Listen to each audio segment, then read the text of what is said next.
प्यारे विद्यार्थियों, आप देख रहे हैं हिंदी ऐच्छिक यानी कि इलेक्टिव का सेट नंबर 3। इससे पहले सेट नंबर 1-2 करा दिया है, सेट नंबर 3। आप लोगों के बहुत ज़्यादा कमेंट आ रहे थे सेट 3 के लिए, इसलिए सेट 3 को भी करा दिया। तो इसी तरह से आप लोग कमेंट करेंगे तो आपके जल्द से जल्द सारे सॉल्यूशंस अपलोड कर दिए जाएंगे।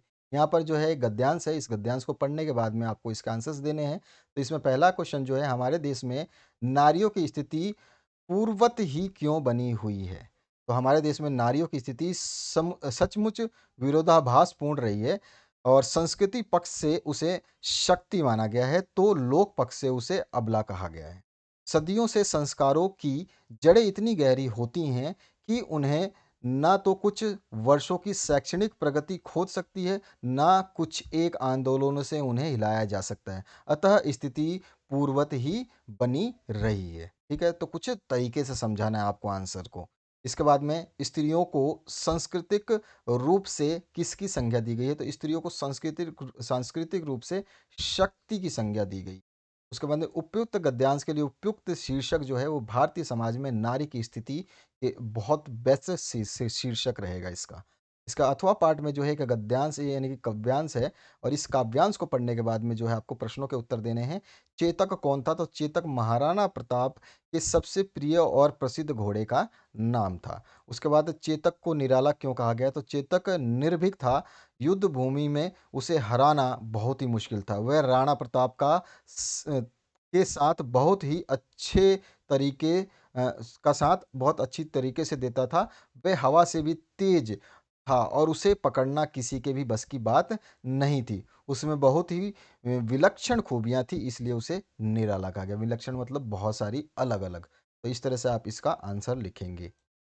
आते हैं ग पाठ में, राणा की पुतली फ्री नहीं तब तक चेतक मुड़ जाता था।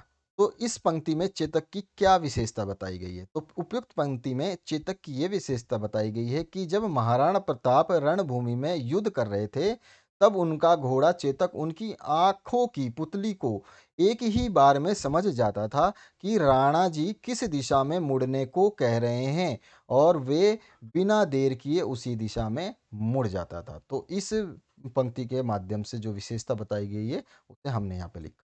उसके बाद आते हैं खंड ख में, अभिव्यक्ति और माध्यम में। तो इसमें आपका स्वच्छता अभियान और मेरी प्यारी पुस्तक के बारे में एक निबंध लिखना है। तो स्वच्छता अभियान का जो है शुरू करेंगे भूमिका से, ठीक है, प्रस्तावना से। तो इस तरह से आप शुरू करेंगे, ठीक है। उसके बाद में आप जो है स्वच्छता अभियान की आवश्यकता क्या है इसको एहसास दिलाएंगे एग्जामिनर को कि आप क्या क्या जानते हैं। हेडिंग बहुत इंपॉर्टेंट होती है एग्जाम में नंबर लाने के लिए, हेडिंग बहुत ज़्यादा इंपॉर्टेंट होती है, ध्यान रखना। उसके बाद में आप स्वच्छ भारत अभियान के बारे में जो चालू की गई थी 2014 में नरेंद्र मोदी के आगमन में, तो इस को आप समझाएंगे। फिर अभियान की शुरुआत के बारे में अगर आप कुछ समझा सकते हैं तो उसको ज़रूर लिखेंगे और उसको लिखने के बाद में जो है आप उपसंहार लिख करके इसको ख़त्म करेंगे। आगे बढ़ते हैं इसके अथवा पार्ट में। तो मेरी प्यारी पुस्तक के बारे में लिखेंगे, जो भी आपकी प्यारी पुस्तक है तो उसके बारे में अगर लिखना चाहते हैं तो उसकी भूमिका या प्रस्तावना जो है आप डालेंगे और उसके बाद में उसके क्या कारण है कि जो है आपको प्रिय लगती है। मतलब ये हेडिंग ही तो मेन है। हेडिंग जो है एग्जामिनर कभी-कभी क्या होता है, देखिए, एग्जामिनर ऐसा नहीं है कि पढ़ता नहीं है, एग्जामिनर सब कुछ पढ़ता है, आपकी एक-एक लाइन पढ़ता है। लेकिन कभी-कभी एग्जामिनर जब उसको अच्छे आंसर्स मिलने लग जाते हैं, कॉपियाँ मान लें आपकी और उससे पहले और सारी कॉपियाँ हैं और वो अच्छे लिख रहे हैं और उनकी जो वो देख रहा है हेडलाइन, वो हेडलाइन उसको अच्छी लग रही है और उस हेडलाइन के हिसाब से उन्होंने लिखा है, तो आगे 2-3-4 कॉपियों के बाद में वो केवल हेडलाइन से काम चला लेता है कि हाँ, इसने भी यार हेडलाइन लिखी है, तो इसका मतलब आगे भी अच्छा लिखा होगा। तो कई बार कई स्टूडेंट्स की कॉपियाँ इस तरह से चेक की जाती हैं, क्योंकि हमें पता है इसलिए हम आपको बता रहे हैं। तो इस चीज़ को थोड़ा-सा ध्यान रखना है कि आपको हेडिंग ज़रूर सही से डालना है। उसके बाद में वर्ण विषय क्या है, यानी कि आप जो है वर्ण विषय उसका क्या है, रामचरितमानस का जैसे हमने बताया ये वर्ण विषय है, ठीक है। अगर वो वर्ण विषय नहीं है तो आप बता सकते हैं कि खासियत क्या है उस किताब की जो आप पसंद करते हैं। तो इस तरह से उसके अंदर कोई खासियत भाषा का छंद का उपयोग किया गया है तो उसके बारे में आप बता सकते हैं। तो रामचरित के बारे में अगर आप बनाना बताना चाहते हैं तो आप इसी को ढंग से याद करें। प्रेरणादायक बिंदुएं कुछ होंगी, ऐसा नहीं है कि जितना हमने लिखा है आप सारा लिखोगे, इसमें से दो दो तीन तीन लाइनें आप भूलोगे तो अपने आप ये जो है छोटी हो जाएगी और वैसे भी छोटी है ये 5 नंबर के हिसाब से, ठीक है ना। तो ये ध्यान रखना 300 शब्द होते हैं 5 नंबर में, तो 300 शब्द तो नहीं है ये। तो प्रेरणादायक बिंदु जो है वो लिख करके उपसंहार लिख करके आप इसको खत्म कर देंगे। ख पार्ट में जो है अपने नगर की सड़कों की दुर्दशा का चित्रण करना है और नगर पालिका अध्यक्ष को शिकायत पत्र लिखना है। तो देखिए, आपको नगर पालिका हो चाहे किसी को भी लिखना है तो पत्र लिखते समय मैंने जैसे बताया आपको पिछले वीडियो में भी कि आप ऊपर जो है अपना एड्रेस ज़रूर लिखेंगे, ठीक है? ऊपर हमेशा एड्रेस पत्र लिखते समय अपना एड्रेस ज़रूर मेंशन करेंगे। हम एड्रेस इसलिए नहीं लिख रहे हैं कि बार-बार मैं क्या एड्रेस लिखें, हर बार तो आपको बताया रखा है कि ऊपर एड्रेस लिखना है और आपको भी इतना नॉलेज है क्योंकि स्कूल में भी आपको बताया होगा। तो जब भी आप जिस भी कार्यालय में या जिसको भी पत्र लिख रहे हैं, आप चाहे पिता को भी पत्र लिख रहे हैं तो ऊपर एड्रेस आएगा, चाहे आप नगर पालिका को लिख रहे हैं तो ऊपर एड्रेस आएगा। एड्रेस कोई भी आप बना के लिख सकते हैं जब क्वेश्चन में नहीं दिया होता है तो ये ध्यान रखना आपको। एड्रेस यहाँ पे जैसे मैं अब लिखना चाहूँ तो यहाँ पे लिख दूँ 30 पठानकोट नगर, 30 पठानकोट नगर, रांची और डेट डाल दूंगा। डेट डालने के बाद मैं शुरू करूंगा। मैं सेवा में लिखना चाहें तो लिख सकते हैं और नहीं लिखना चाहें तो छोड़ सकते हैं। डायरेक्ट आप स्टार्ट कर सकते हैं। एड्रेस मेन है, एड्रेस जरूर डालोगे नहीं तो नंबर कटेंगे भैया, ठीक है? तो यहाँ पे जो है फिर आप विषय मेंशन कर दोगे और डेट जो है उसी एड्रेस के नीचे आएगा। यहाँ पे तो डेट मैंने जानबूझ के लिखी है कि आपको बता सकूँ भाई दिनांक लिखना मत भूला करो, इसके नंबर कटते हैं।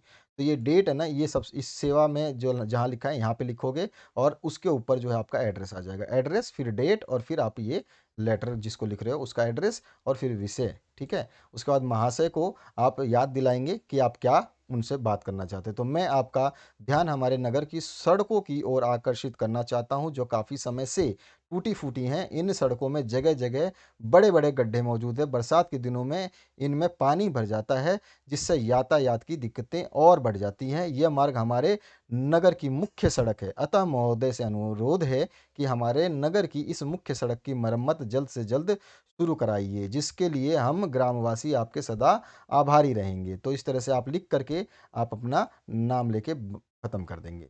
उसके बाद आते हैं ग पार्ट में। तो यहाँ पे नया राशन कार्ड बनवाने के लिए जिला आपूर्ति पदाधिकारी को एक प्रार्थना पत्र लिखना है। तो देखिए, जब आप प्रार्थना पत्र लिखते हैं तो आप जिसको भी लिख रहे हैं उसका प्रार्थना पत्र का एड्रेस डालेंगे। प्रार्थना पत्र और पत्र में अंतर होता है, ध्यान रखना है। तो यहाँ पे जिसको भी लिख रहे हैं जैसे जिला आपूर्ति अधिकारी खाद्य एवं आपूर्ति विभाग धनबाद झारखंड का हमने लिखा, ठीक है? इसमें हमने विषय डाला राशन कार्ड बनवाने हेतु। मान्यवर को हम अब निवेदन करेंगे और फिर अपनी डिटेल्स नीचे देंगे क्योंकि आप पत्र लिख रहे हो तो डिटेल तो बताओगे ना, आप कौन हो, कहाँ हो, क्या है आपके पास, क्या नहीं है। फिर वो बोलेगा कि भैया आपके पास तो ये नहीं है, आपका नहीं बन सकता राशन कार्ड, ये चीज़ और बनवाओ। तो ये चीज़ें आपको बतानी पड़ती है।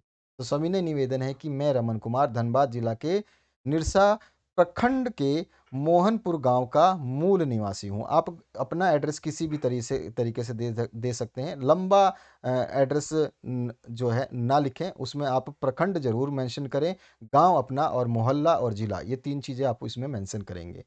निम्न श्रीमान, मैं पिछले कई माह से, यहाँ पे माह कर दो, ठीक है? माह, वो आ की मात्रा इधर चली गई है। तो कई माह से या कई महीने से राशन कार्ड बनवाने के लिए आवेदन कर रहा हूँ। अभी तक 2 बार राशन कार्ड के लिए आवेदन कर चुका हूँ लेकिन अभी तक राशन कार्ड नहीं बना। जब भी मैं अपनी समस्या को लेकर प्रखंड में जाता हूँ तो वहाँ कुछ न कुछ बहाना बनाकर कार्ड को बनाने से टाल दिया जाता है। अतः आपसे निवेदन है कि मेरे राशन कार्ड को जल्द से जल्द बनवाने की कृपा करें। इसके लिए मैं सदा आभारी रहूँगा। आवश्यक दस्तावेज के साथ संलग्न है। तो ध्यान रखना कि ये ज़रूर आपको लिखना है और आवश्यक दस्तावेज जो है उसमें आप नीचे की तरफ जो है दिनांक, पता, मोबाइल नंबर और आप आधार संख्या XXX करके ऐसे भी लिख सकते हो और भवदीय करके अपना नाम, ठीक है? आगे बढ़ते हैं नेक्स्ट क्वेश्चन पे। घ पार्ट है एक अच्छी रिपोर्ट की विशेषताएं। बहुत सारी विशेषताएं हैं। रिपोर्ट में किसी घटना प्रसंग की मुख्य मुख्य बातें लिखी होती हैं। रिपोर्ट में जो बातें होंगी वो मुख्य ही लिखी जाएंगी, स्टोरी नहीं लिखी जाएगी। रिपोर्ट में बातें एक क्रम में लिखी जाती हैं, सारी बातें सिलसिलेवार लिखी होती हैं। मतलब पहले क्या हुआ, उसके बाद क्या हुआ, उसके बाद क्या हुआ, ऐसा नहीं कि बीच में कभी आगे का कभी पीछे का हो रहा है। रिपोर्ट संक्षेप में लिखा जाता है, बातें विस्तार में नहीं संक्षेप में लिखी जाती हैं। रिपोर्ट ऐसा हो जिसकी सारी बातें सरल और स्पष्ट हो, उसके समझने में सिर दर्द ना हो और उसका एक ही अर्थ और निष्कर्ष हो। स्पष्टता एक अच्छी रिपोर्ट की विशेषता होती है। रिपोर्ट सच्ची बातों का विवरण होती है और इसमें पश्चाताप जो है और कल्पना भावना के लिए कोई स्थान नहीं होता है। रिपोर्ट में लेखक या रिपोर्टर की प्रतिक्रिया व धारणा व्यक्त नहीं की जाती है। उसमें ऐसी कोई बात नहीं की जाती है जिससे कोई भ्रम पैदा हो और रिपोर्ट की भाषा साहित्यिक नहीं होती, यह सरल और रोचक होती है। रिपोर्ट किसी घटना विषय की साफ और सजीव तस्वीर सुनने या सुनाने या पढ़वाने के मन से रची जाती है, खींची जाती है। ठीक है, तो इस तरह से आप जो है लिख देंगे। इसके बाद आते हैं ग खंड में पाठ्यपुस्तक से प्रश्न है। तुम बुन जो ये आपका दो काव्य हैं, इन काव्यों को पढ़ना है और इसकी सप्रसंग व्याख्या करनी है। ठीक है, अब इसको चलिए हम पहले सीधे सीधे सप्रसंग करते हैं। पहला वाला जो है उसमें है आपका उपयुक्त पंक्तियां मालिक मोहम्मद जायसी, यह मलिक मोहम्मद सॉरी मलिक मोहम्मद जायसी द्वारा रचित महाकाव्य पद्मावत का एक प्रमुख हिस्सा जायसी का 12 मासा है। और यहाँ पर जो है व्याख्या करी गई है, तो प्रस्तुत पंक्तियों में नागमती कहती है कि हे प्रियतम, मैं तुम्हारे वियोग में सूखती जा रही हूँ, मेरी स्थिति तिनके के समान हो गई है, अर्थात मैं कमजोर हो गई हूँ और मैं इतनी दुर्बल हो गई हूँ कि मेरा शरीर जो है वृक्ष के समान हिलने लगता है। अर्थात जिस प्रकार वृक्ष हवा के झोंके से ही हिलने लगता है, उसी प्रकार मैं कमजोर होने के कारण हिल जाती हूँ। इस पर भी यह विरहिन मुझे राख बनाने को व्यग्र है और तथा मेरे मन की राख को भी उड़ा दिए जा रही है या उड़ा लिए जा रही है।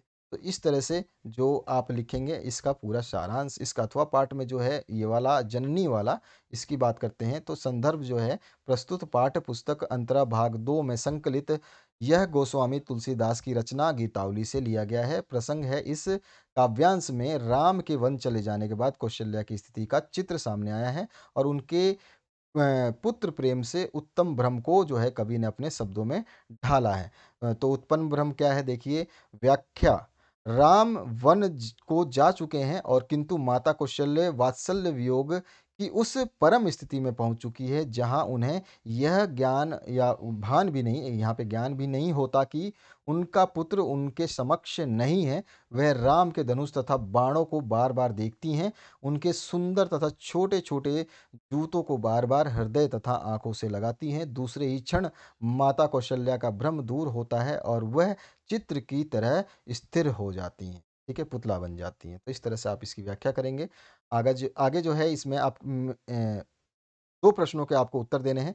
तो सबसे पहला जो प्रश्न है उसमें हो रेहू खेले जीत वाही मोही, भरत के इस कथन का जो है आज से आपको स्पष्ट करना है। तो यह पंक्ति भरत जी ने श्री राम के चरित्र के सकारात्मक पक्ष को उजागर करने हेतु कही है। इसका आशय क्या है कि श्री राम खेलते समय भी जो है जीतने हेतु जानबूझ करके वो हार जाते थे। मतलब वो जीतने मतलब जिताने सॉरी जिताने हेतु उनको भरत को किसको समय भरत को जिताने हेतु जानबूझकर हार जाते थे।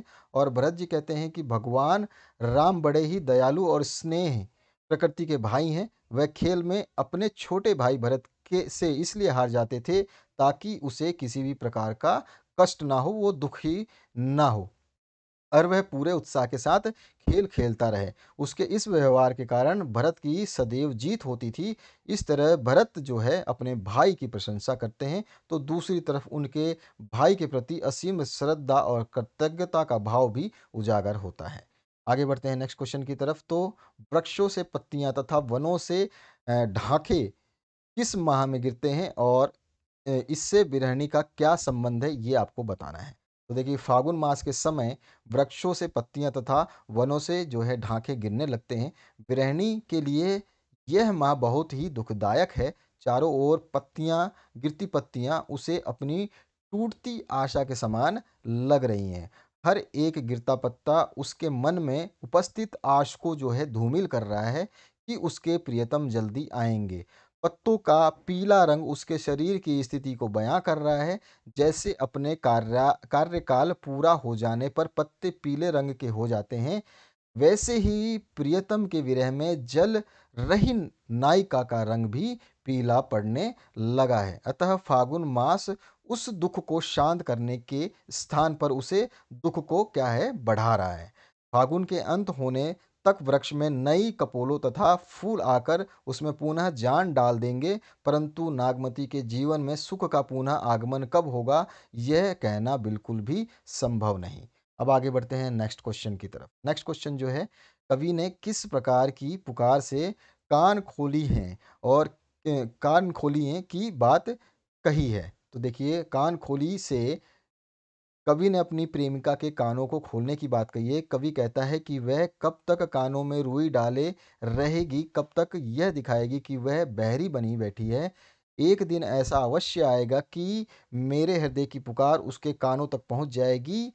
और भाव यह है कि कवि को विश्वास है कि एक दिन उसकी प्रेमिका अवश्य उसके प्रति बेरुखा व्यवहार या रवैया छोड़ करके उससे अपना लेगी, ठीक है, उसे अपना लेगी और कवि की करुण पुकार उसे अवश्य पिघला देगी। तो इस तरह से इसका आंसर लिखेंगे। देखिए, आंसर को हमेशा जो है बिल्कुल सही लिखना, नहीं तो आपके नंबर कट जाएंगे। आंसर लिखने का बहुत ही तरीका होता है। निम्नलिखित में से अब प्रश्नों के उत्तर देने हैं। तो कहानी में लेखक ने शेर को किस बात का प्रतीक बताया है। तो लेखक ने कहानी में लेखक की कहानी में जितने भी पात्र का प्रयोग किया है वह सब प्रतीकात्मक हैं।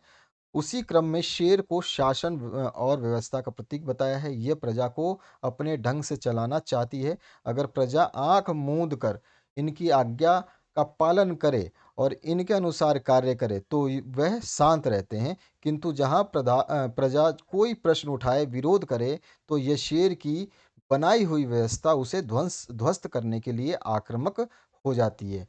यह लेखक में सामंती व्यवस्था पर व्यंग्यात्मक चोट किया है। यहाँ पर लेखक ने क्या चोट किया है, सामंती व्यवस्था जो है उस पर, ठीक है। तो आगे बढ़ते हैं नेक्स्ट क्वेश्चन की तरफ। आधुनिक भारत भारत के नए शरणार्थी किन्हें कहा गया है? तो आधुनिक भारत के नए शरणार्थी हजारों गांव के उन लोगों को कहा गया है जिन्हें आधुनिकता के नाम पर अपना गांव छोड़ना पड़ा है और भारत की प्रगति तथा विकास के लिए उन्हें अपने घर, खेत खलिहान, पैतृक जमीन इत्यादि छोड़नी पड़ी है। वे विस्थापन का वह दर्द झेल रहे हैं जो उन्हें औद्योगिकरण के कारण मिला है। वे पहले शरणार्थी थे जिन्हें भारत पाक विभाजन में विस्थापन का दर्द झेलना पड़ा था।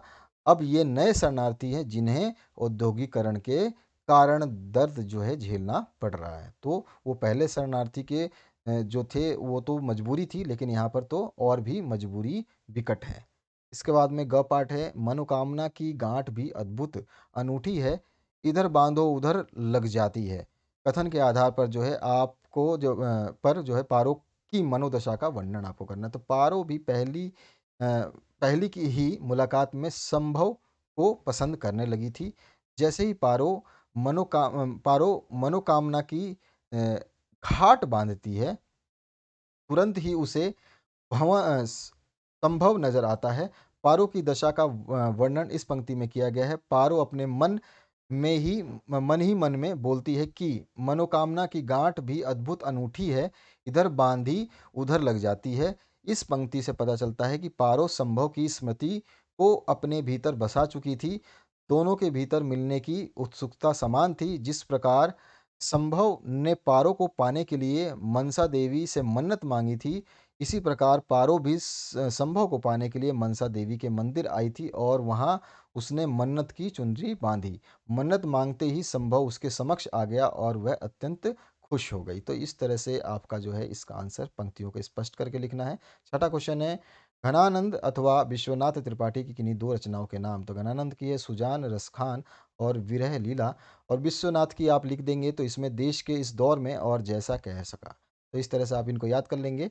आगे जो सातवां क्वेश्चन है, फूल केवल गंध नहीं देते, दवा भी करते हैं कैसे।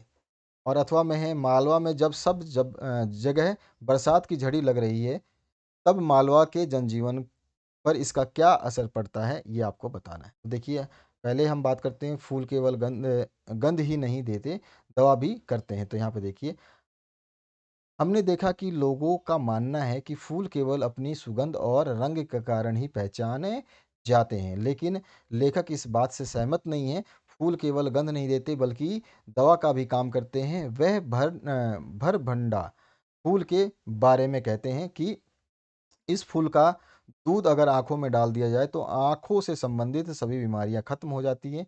नीम के फूल को अगर चेचक के उपचार पर लगाया जाए तो चेचक ठीक हो जाता है। बेर के फूल को सूंघने मात्र से ही ततैया का डंक जो है वो खत्म हो जाता है। तो इस तरह से इन्होंने ये सब चीज़ें जो है फूल जो है वो क्या है सुगंध नहीं देते बल्कि क्या है ये दवा भी करते हैं। तो ये चीज़ें बताई हैं इसमें तीनों एग्ज़ाम्पल दे कर के। अथवा में है मालवा में जब सब जगह बरसात की झड़ी लगी रहती है तब मालवा के जनजीवन पर क्या असर पड़ता है तो वो हम देखते हैं। जब मालवा के हर जगह बारिश होती है तो मालवा के जनजीवन पर सकारात्मक प्रभाव पड़ता है। हालांकि चारों तरफ पानी हो जाने के कारण थोड़ी सी परेशानी जरूर होती है। बारिश इतनी ज़्यादा होती है कि मालवा के सारे नदी नाले तालाब लबालब भर जाते हैं और पानी घरों तक घुस जाता है। लेकिन फिर भी यह बारिश के दिनों में उत्साह देखने को मिलता है क्योंकि जब बारिश होती है तो फसलें लहलहा उठती हैं। गांव में सभी तालाबों को यहाँ पे देखो तालाबों में लबालब पानी भर जाता है। तो इस को आप हटा देंगे, मैं को हटा देता हूँ ताकि आपको अभी से कंफ्यूजन ना हो। तो यहाँ पे हटा देते हैं। तो गाँव में तालाबों में लबालब पानी भर जाता है जो आगे फसलों और वहाँ के इंसानों के लिए बहुत उपयोगी है। मालवा के लोगों को लगता है कि भगवान बहुत प्रसन्न है। वहाँ बारिश जो है मालवा को वह बारिश जो है वहाँ पर बारिश जो है मालवा को क्या करती है समृद्ध बना देती है। इसके बाद हमारा 8वां प्रश्न है, इसकी बात करते हैं। इसका ये अंतिम प्रश्न है, तो आपका 8वां प्रश्न जो है, हमारी आज की सभ्यता इन नदियों को अपने गंदे पानी के नाले बना रही है, क्यों और कैसे? और दूसरा है इसमें गर्मी और लू से बचने के उपाय का विवरण करना है, क्या आप भी इन उपायों से परिचित हैं? देखिए, आज के समय में मनुष्य तेजी से प्रगति कर रहा है, परंतु इस प्रगति ने उसे बहुत नुकसान भी किया है। प्रदूषण इस प्रगति का सबसे भयानक रूप है। प्रदूषण की मार से जल, थल, आकाश पूरी तरह ग्रसित है। पानी जीवन प्रदान करता है, परंतु मनुष्य इस अमूल्य संसाधन को भी प्रदूषित कर दिया है। ये नदियाँ जो पानी का मुख्य स्रोत हैं, वे प्रदूषण की चपेट में आ गई हैं और इसमें शहरों का गंदा पानी जो है बहा दिया जाता है। साथ ही कल कारखानों का जो जहरीला पदार्थ है इसमें डाल दिया जाता है। परिणाम यह है कि पानी पीने योग्य नहीं रह जाता। तो ये जो है हम बता सकते हैं कि हमारा जो गंदा पानी है, जो हमारी सभ्यता कैसे नदियों नालों को गंदा पानी बना रही है। ठीक है।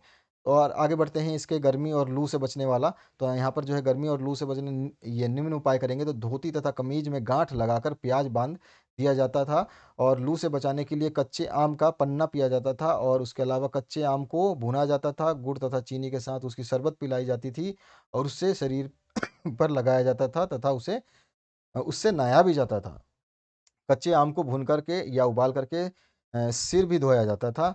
हम केवल प्याज के प्रयोग तथा आम पन्ना पीने वाले उपायों से परिचित हैं। अन्य विवरण हमारे द्वारा सुना नहीं गया है। ये आप लिख देंगे क्योंकि इसमें वाकई में बुक से आपने जाना है, बाकी आपने कभी अपने घरों में सुना नहीं होगा। तो आप इसमें ये लिख देंगे। तो हम मैं आशा करता हूँ इस वीडियो से आप लोगों को हेल्प मिलेगी और आपने अभी तक शेयर भी कर दिया होगा, लाइक भी कर दिया होगा और मैक्सिमम कमेंट करिए ताकि आपके सारे सॉल्यूशंस को कंप्लीट करा दिया जाए। Thank you very much. Have a good day.